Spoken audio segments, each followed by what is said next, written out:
Estamos começando aqui pela Rádio Universitária o programa Intercampus. Eu sou Ana Flávia Pereira e você pode nos ouvir pelo rádio na frequência 870M, pela internet no site radio.ufg.br ou pelo aplicativo Minha UFG.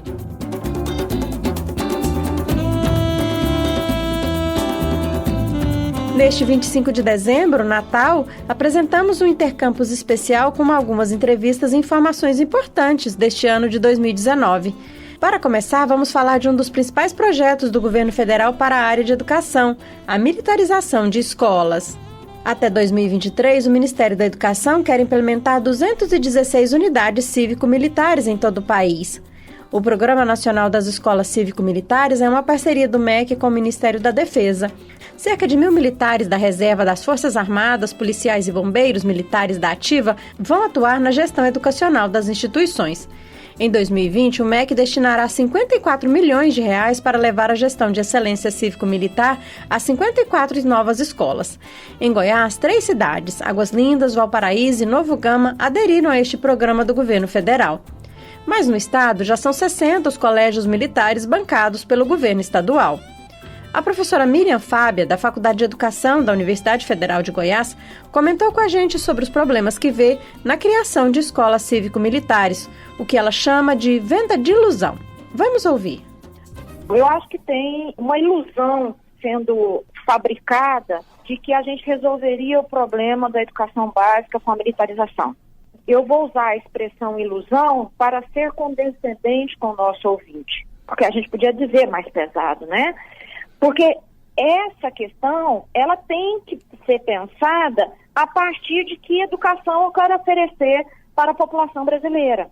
Especialmente pensando que essa militarização incide sobre a escola pública, que hoje, na educação básica, é responsável por mais ou menos 84% das matrículas.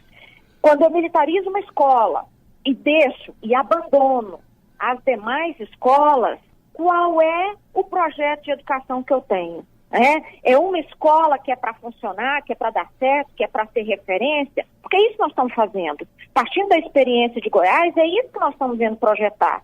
Se projeta como um modelo de sucesso, e o governo faz isso muito bem, dizendo que essa escola é segura, que essa escola tem qualidade, que essa escola oferece proteção, e as demais escolas da rede. Qual é o papel do governo? Qual a obrigação do governo com a formação dos adolescentes e jovens? Então, assim, essa questão é uma questão muito perversa para a educação pública. Até porque, né, professor, no caso das escolas cívico-militares, né, elas recebem um aporte maior de verbas, não recebe? E talvez por isso apresentem melhores resultados? Então, essas escolas, elas cobram uma contribuição voluntária, paga pelos pais, pelos responsáveis, pelas famílias, e esse aporte de recursos faz uma diferença muito grande, por exemplo, na questão da infraestrutura da escola. Essa escola tem os militares na gestão, agora na gestão, muitos em sala de aula, a coisa está muito confusa nesse momento, né? A gente tem modelos e modelos de militarização, ou como o governo quer chamar de escola cívico-militar, e esses militares, eles têm outra relação, inclusive com os órgãos públicos. Então, toda essa questão cria um diferencial em relação a essas escolas. Mas, por exemplo, o fato de se cobrar uma contribuição voluntária, essa escola já é excludente por si.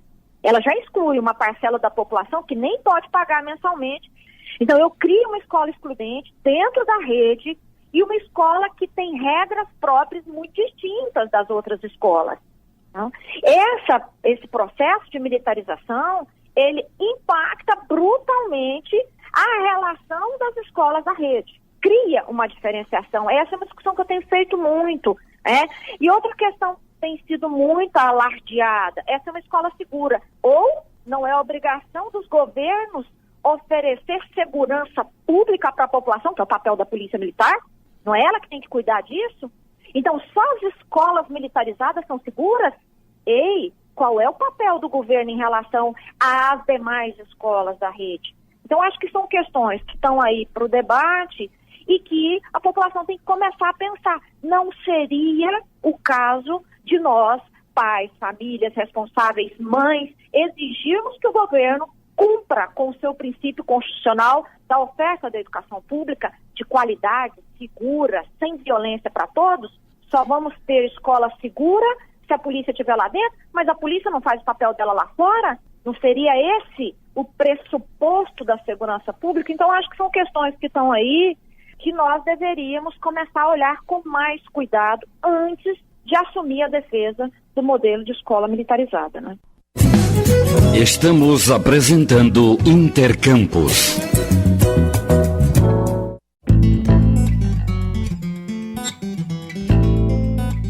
Outro tema polêmico que esteve em evidência no setor educacional brasileiro este ano foi a aversão que o governo federal demonstrou em relação ao educador Paulo Freire. A repórter estagiária Laura Chaldi conversou com especialistas sobre o legado e importância do pedagogo para a área de educação, não só brasileira, mas internacional. Ela produziu uma reportagem especial para a Rádio Universitária sobre esse assunto. Vamos acompanhar. Paulo Régulos Neves Freire, ou simplesmente Paulo Freire, viveu entre 1921 e 1997, mas ainda hoje é considerado um dos pensadores mais notáveis na história da pedagogia mundial e influenciou o movimento chamado pedagogia crítica. Sua prática didática fundamentava-se na crença de que o educando assimilaria o objetivo de estudo fazendo uso de um debate com a realidade. Referência na formação de professores no Brasil e também em outros países, Paulo Freire é leitura obrigatória dos cursos de pedagogia. Sobre a importância de Paulo Freire, entrevistamos a professora da Faculdade de Educação da UFG, Maria Margarida Machado. Olha, acho que a gente pode falar que Paulo Freire não é importante só para a educação brasileira, né? Ele é importante para a educação mundial. Ele foi um pensador que, no contexto, principalmente dos anos 60 e anos 70, defendeu, né, uma concepção de educação a partir, principalmente, da sua experiência concreta com uma população mais pobre, e pensando que o espaço da educação, na verdade, ela representa um instrumento para a transformação da realidade. Então, essa perspectiva e essa concepção de educação, ele trabalha com ela a partir da alfabetização, estende na experiência da formação em nível básico, pensa a educação superior, e isso dentro de uma realidade, né, para aquele contexto, mas também para o contexto que nós estamos vivendo, de muita desigualdade social. Então, o que o Paulo Freire representa para a educação no mundo é um pensamento diante de uma realidade muito desigual, de que o conhecimento é um instrumento importante para a pessoa lutar pelos seus direitos e, sobretudo, compreender o processo de manipulação e de interesses que estão por trás das relações sociais, políticas e econômicas. Então, quem pensa a educação dessa forma, e é essa grande defesa do Paulo Freire, é a ver, né, como um instrumento para que as pessoas possam sair de um conformismo, de uma realidade submissa e lutar pelos seus direitos. E a principal ferramenta, né, defendida por Paulo Freire para que isso possa ser feito é o conhecimento. Paulo Freire se destacou por seu trabalho na área da educação popular, voltada tanto para a escolarização como para a formação da consciência política. Tendo como principal obra o livro Pedagogia do Oprimido, o pedagogo é o autor mais citado em trabalhos da área de humanas. Segundo o levantamento realizado pelo Google Scholar, ferramenta de pesquisa dedicada a trabalhos acadêmicos. A pedagoga e especialista em educação brasileira Bia de Lima, que atualmente é presidente do Sindicato dos Trabalhadores em Educação de Goiás, o Sintego, também destaca a importância de Paulo Freire para a área da educação. Paulo Freire é uma referência inigualável, tanto para nós pedagogos, mas também para todos os educadores brasileiros e a educação no mundo inteiro. É o brasileiro mais referendado, mais citado em todo o mundo acerca da educação. Para nós é motivo de orgulho tê-lo, e eu que tive a oportunidade de abraçá-lo, fui na época presidente do Centro Acadêmico Paulo Freire, da Faculdade de Educação da UFG, naquela época em que concedemos a ele o título de doutor honoris causa. Durante os últimos meses, Paulo Freire vem sofrendo duras críticas e sua obra tem sido classificada como doutrinação marxista nas escolas e universidades. Os críticos ao trabalho de Paulo Freire argumentam que, em vez de formar cidadãos, sua pedagogia forma soldados para a defesa do marxismo no meio acadêmico. A professora Margarida não concorda com essa visão e argumenta que, na verdade, os ensinamentos de Paulo Freire levam os estudantes à possibilidade de desenvolver uma visão crítica da realidade social. A professora também explica como o marxismo é inserido dentro da sua obra. A crítica que ele faz à opressão dos oprimidos, e isso está nas obras dele também, tem a ver com a compreensão de que você precisa superar essa sociedade desigual, que o capitalismo vem reinventando. Então, por isso que o pensamento freiriano tem sim uma orientação marxista, e é uma orientação que apega no marxismo, que discute a necessária reação dos trabalhadores, da população mais pobre e oprimida, àquilo que o sistema capitalista tem mantido enquanto exploração dessas pessoas. Mas as críticas a Paulo Freire não tiram o mérito do trabalho realizado pelo pedagogo, que com sua obra ajudou a diminuir o índice de analfabetismo entre os mais pobres. Foi um educador brasileiro que teve uma grande preocupação com uma leitura filosófica, com uma leitura política, e que tem, de fato, essa influência tanto do cristianismo, porque se fala muito no pensamento do humanismo cristão presente nas obras do Paulo Freire, e uma concepção também materialista da história, porque a crítica que ele faz à opressão dos oprimidos, e isso está nas obras dele também, tem a ver com a compreensão de que você precisa superar essa sociedade desigual, que o capitalismo vem reinventando. Então, por isso que o pensamento freiriano tem sim uma orientação marxista, e é uma orientação que apega no marxismo, que discute a necessária reação dos trabalhadores, da população mais pobre e oprimida, àquilo que o sistema capitalista tem mantido enquanto exploração dessas. Para Bia de Lima, do Sintego, apesar das duras críticas a Paulo Freire, é real a importância da obra dele para a educação brasileira nos dias de hoje. Na verdade, Paulo Freire é, além de uma referência importantíssima para quem faz educação, é também, em tempos atuais, o homem mais moderno. Poderia dizer que, na atualidade em que nós estamos vivendo, na política econômica social do Brasil, em que a direita avança sobre princípios importantíssimos para a humanidade, as palavras, as orientações de Paulo Freire se tornam cada vez mais referência, cada vez mais com uma significação ainda maior do que outrora já foi. Portanto, nós, neste momento que estamos a comemorar o centenário Paulo Freire, temos que cumprimentá-lo, honrá-lo e, mais ainda, praticar o que ele nos ensinou. Laura Chalde para a Rádio Universitária. O Intercampus volta já.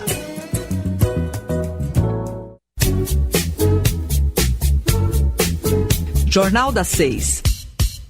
Independência e credibilidade desde 1980, de segunda a sexta, a partir das 6 horas da noite. Não perca!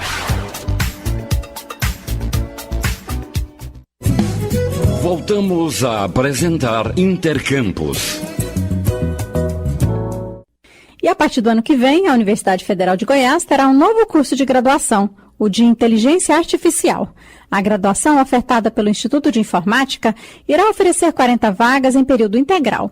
Para nos contar mais sobre este novo curso da UFG, nós convidamos o professor Anderson Soares, do Instituto de Informática. Olá, professor Anderson, obrigada por aceitar nosso convite. Bom dia, tudo bem? Um prazer falar com vocês. Então, professor, eu acho que eu, e alguns ouvintes aqui da Rádio Universitária também, aí a gente não sabe direito o que é inteligência artificial, não. Então, antes de mais nada, explica pra gente aí, o que é inteligência artificial, professor?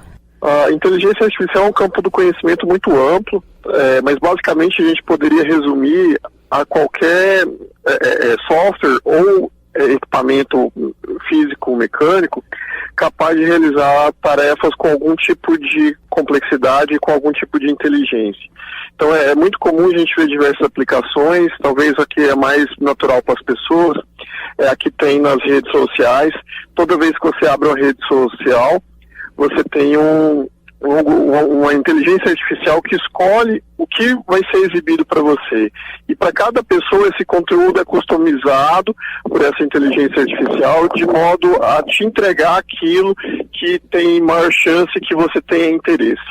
E por que, professor, que a UFG decidiu criar esse curso aí, Ele já existe em outras universidades? No Brasil não, mas já existem em outras universidades pelo mundo. Hoje existe uma escassez global de mão de obra de inteligência artificial que é formada de forma mais comum dentro dos programas de pós-graduação que são de estrito senso, que são o mestrado e o doutorado. E aí houve avanços muito relevantes nos últimos anos que permitiu uma aplicabilidade muito grande desse tipo de técnica em diversas áreas do conhecimento. E aí, como você formava esse perfil predominantemente na pós-graduação, não existem profissionais suficientes para atender essas demandas, né?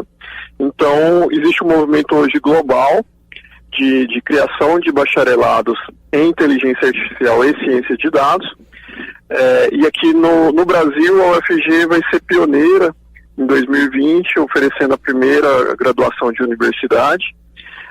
E estaremos, para o ouvinte nos entender, adentrando a isso em movimento com outras universidades relevantes, como a MIT e a Carnegie Mellon, que também estão com bacharelados em inteligência artificial para 2020. Professor, o graduado em inteligência artificial, ele vai atuar onde? Em que tipo de área? Em que tipo de empresa? Olha, eu acho que a atuação ela é tão ampla quanto o próprio advento da computação. Mas a aderência maior acontece em setores de atuação que têm uma digitalização mais forte. Por exemplo, marketing, comunicação, saúde, segurança. Então é um campo de atuação muito amplo, porque a inteligência artificial é muito dependente de dados digitais. Então, quanto mais digitalizado um setor, maior a aderência e necessidade de profissionais de inteligência artificial. Professor, e que tipo de estudante aí essa nova graduação da UFG deve atrair? Qual que é o perfil desse estudante para fazer inteligência artificial? Ele tem que ter alguma habilidade assim específica? Bom, como estamos no curso de exatos, né? Certamente envolve as disciplinas mais clássicas da área de exatas, né, que são um pouco de matemática, um pouco de física e um pouco de programação de computadores. E esse perfil é o dos primeiros anos ali do novo bacharelado. Por se tratar do primeiro bacharelado do país, nós acreditamos que vamos ter uma atração nacional, né? Até porque o Instituto de Informática ele é reconhecido como um dos grandes líderes desse tema no país. Então isso vai ajudar bastante. E com o advento do SISU, né, de uma forma fácil, de não ter que vir até Goiânia para realizar a prova e se candidatar a uma das vagas. Professor, você já falou um pouquinho aí, né, de como é que o Instituto de Informática da Universidade Federal de Goiás tem se destacado, inclusive aqui mesmo no Intercampus, né, nós já entrevistamos vários professores aí do Instituto, estudantes de pós-graduação, né, falando aí de um pouco do trabalho que vocês fazem. Quer dizer, é um importante trabalho que o Instituto de Informática da UFG tem feito, né, não só por Goiás, mas até pelo Brasil, né, pela sociedade brasileira. Sim, com certeza. O que eu costumo dizer é que as instituições do nosso país, tanto públicas quanto privadas, elas precisam de ferramentas e competitividade para melhorar a vida das pessoas. E usar tecnologias, como por exemplo a inteligência artificial, exerce um papel estratégico nesse processo, né? Então o Instituto de Informática, ele tem tentado liderar isso nacionalmente, né? Oferecendo competitividade para as organizações e assim é para a gente poder gerar mais riqueza e empregos para a sociedade em geral. Tá certo, professor, muito interessante, muito obrigada por sua participação aqui no Intercampus e até uma próxima oportunidade. Muito obrigado pela oportunidade. Essa foi a participação aqui no Intercampus do professor Anderson Soares, do Instituto de Informática da UFG. O Intercampus faz um pequeno intervalo e volta já. O Intercampus volta já.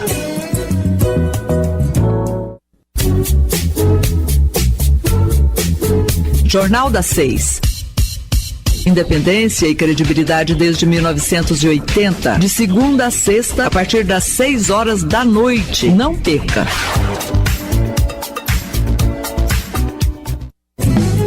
Voltamos a apresentar Intercampus. Você já pensou que da goiaba é possível tirar, além de doces e sucos, também produtos para a beleza? Estudos realizados na Faculdade de Farmácia da Universidade Federal de Goiás estão mostrando que a partir da semente da goiaba, um subproduto da indústria alimentícia, é possível fazer muito. Para a gente saber um pouco mais sobre pesquisas com a goiaba desenvolvidas na Faculdade de Farmácia da UFG, vamos conversar com a doutoranda Natália Pedroso Barbosa. Olá, Natália, obrigada por aceitar nosso convite. Obrigada a você, bom dia. Bom dia. Então, Natália, como é que surgiu aí essa ideia, né, de trabalhar utilizando a semente de goiaba? Na verdade, foi uma demanda da indústria, né? Eles chegaram até o laboratório, que é o Laboratório de Pesquisa, Desenvolvimento, Inovação em Bioprodutos da Faculdade de Farmácia, coordenado pelo professor Edemilson, e eles chegaram até nós pedindo uma solução para o resíduo que eles liberam, né, na indústria. Hoje chega a 3.000 toneladas por ano e eles tinham que apresentar uma solução, né, de acordo com a Política Nacional dos Resíduos Sólidos, para dar um destinamento correto para esses resíduos. E aí começamos pesquisas no intuito de aproveitar o resíduo dele, né? No caso, esse resíduo é a semente da goiaba? É predominantemente semente, mas tem outros, tem restos de polpa também. E aí vocês começaram a pesquisar então para ver como é que poderia ser utilizado esse resíduo? Isso. Na verdade, a gente fez toda uma pesquisa química, né, da constituição, composição centesimal, todos os nutrientes que ela possui. E aí a gente foi verificando que ele tinha alto potencial antioxidante, verificamos que apresentava constituintes químicos muito valorosos, né, beta-carotileno, alfa-tocoferol, que são antioxidantes naturais. E a partir disso fomos tendo várias ideias, né, foram fundamentando novos projetos para conseguir realmente utilizar de fato o rejeito. No caso do trabalho que você está fazendo aí no seu doutorado, né, você está pesquisando que tipo de produto? É justamente o aproveitamento dos resíduos agroindustriais para desenvolvimento da partícula esfoliante de goiaba, né? Hoje nós temos, resolvendo um problema da indústria de alimentos, gera uma oportunidade para a indústria de cosméticos, que é uma inovação, né? Ninguém tem no mercado, e além disso contribui com a sustentabilidade, que hoje as micropartículas que são usadas como esfoliantes são todas oriundas de plástico. E como elas são muito pequenas, parece muito com comida de peixe. E aí os peixes comem, afetando toda a nossa cadeia, né? Então, a alternativa de se usar o esfoliante de goiaba, ele, além de resolver essa questão da indústria de alimentos, gerar uma oportunidade de inovação para a indústria de cosméticos, ele trata um problema ambiental muito sério, né? Que é essa grande emissão de plásticos no meio ambiente. A indústria de cosméticos, Natália, você sabe se já utiliza essa matéria-prima de alguma maneira? Você diz além de nós? É, isso. Sim, o produto já está no mercado, é uma indústria parceira no projeto, e ele já está no mercado desde maio de 2018, utilizando o esfoliante de goiaba. E explica pra gente um pouquinho, Natália, né, o que são os esfoliantes, para que eles são usados, né? No caso, hoje tem esfoliantes físicos e químicos, né? O nosso foco é na esfoliação física, que é uma ação mecânica que faz sobre a camada superficial da pele, no intuito de remover a camada mais superficial, células mortas. Isso é importante para a nossa renovação celular. Então, o esfoliante ajuda bastante nesse processo e, além disso, contribui para que outros produtos cosméticos que são utilizados, como hidratantes, né, aqueles anti-age, outros produtos que beneficiam o tratamento da pele, conseguem penetrar, né, na pele de forma mais homogênea, conseguem realmente ter sua atividade sobre a pele renovada, né? Então, isso que é um dos principais pontos do uso do esfoliante. Uhum. E a pesquisa que você está fazendo está em que fase, Natália? Já estamos em fase final, né? Eu estou na parte da escrita, né? O prazo de finalização do trabalho é até o final do ano. Esse produto que você está pesquisando é esse que já está no mercado? Isso, justamente. Aí a gente já tem a patente do produto, né? Em nome da Universidade Federal e do Weiner, que é o proprietário da empresa, que foi parceira nossa, né? A gente tem um acordo de cooperação técnica. Então, já temos o registro da patente do produto, que garante, né, uma exclusividade, uma autenticidade do projeto. E aí, Natália, eu fico pensando que esse tipo de desenvolvimento, né, desse tipo de tecnologia, o desenvolvimento desse tipo de pesquisa, né, pode gerar, como você disse aí, né, também um bem-estar para a própria natureza, né? Então, o potencial desse produto aí que vocês pesquisaram é muito interessante, né? Tanto do ponto de vista econômico quanto ecológico, né? Com certeza. Tem, assim, eu acho que é um projeto que a gente conseguiu fazer um Open Innovation, né? Que é um dos parâmetros da inovação que é bem discutido hoje, que é unir várias forças, né? Que foi uma empresa grande, a Universidade Federal, a gente teve apoio do Senai, num edital de subvenção econômica. Tivemos o apoio, tem uma empresa parceira de Goiás, que é uma empresa pequena, que são os fabricantes de cosméticos. Então, assim, a gente conseguiu unir várias forças, né? E isso mostra a importância da multidisciplinaridade, da integração das equipes para desenvolvimento de novos projetos, novas ideias, né?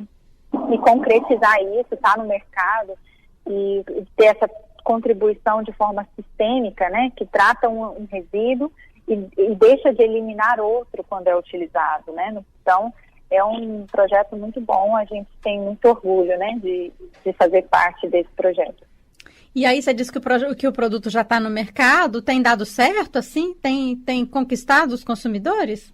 Sim, né? Hoje a demanda por produtos mais naturais, e principalmente esses que não gerem tanto resíduo, né? Tem uma grande representatividade no mercado. E, além disso, a gente vê que eles têm procurado mais por produtos naturais, né? Inclusive, hoje é proibido nos Estados Unidos e na Europa o uso dessas partículas esfoliantes de plástico. E as indústrias hoje do mercado já estão se adaptando a do Brasil, né, que ainda não é proibido aqui, já estão se adaptando a essa demanda. Então, é uma grande tendência daqui aos próximos anos ter esse uso de cosméticos esfoliantes apenas com produtos naturais. Então, atende uma tendência bastante expressiva. E aí na Faculdade de Farmácia da UFG tem outros produtos sendo pesquisados também com a utilização do resíduo da indústria alimentícia, não é, Natália? Sim, hoje o professor Ademir coordena vários projetos de aproveitamento, né? Ele já tem até outro produto que é utilizando o resíduo de goiaba como protetor solar. A gente trabalha com um projeto da pimenta biquinho também, que é outro resíduo. E ainda tem hoje um trabalho também com resíduo do abacaxi. Que legal, muito interessante. Natália, parabéns aí pelo seu trabalho, né? Pelo trabalho que vocês estão desenvolvendo aí na Universidade Federal de Goiás. E obrigada por sua entrevista. Obrigada a você pela oportunidade, estamos aí. Essa foi a participação aqui no Intercampus da doutoranda Natália Pedroso Barbosa, aqui na Faculdade de Farmácia da UFG, pesquisa a produção de um esfoliante a partir dos rejeitos da goiaba.